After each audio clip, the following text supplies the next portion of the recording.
ছেলেদের বলছি সাবধান, তোমাদের যদি থাকে কোনো বয়ফ্রেন্ড এই মাসটা সময় কম দেন।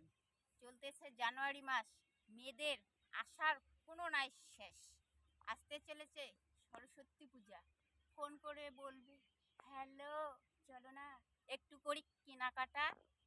বাজারে গিয়ে দামি জিনিসে দিবে হাত, কিনে দিতে না পারলে বলবে মোর পাছত আছিস কোন ভাবত বাড়ি, এরকম করে বলবি। কথাটা শুনে তোমাদের লাগবে মাইন্ডে, বাড়িতে এসে ভাববেন যেভাবেই হোক জিনিসটা হবেই আনতে।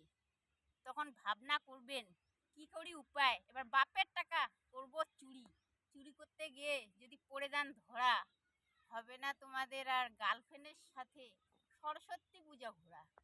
আর মেয়েদের বলছি কেউ যদি পালার করেন মন্তব্য, জানুয়ারি মাসটা কেটে যাও গন্তব্য।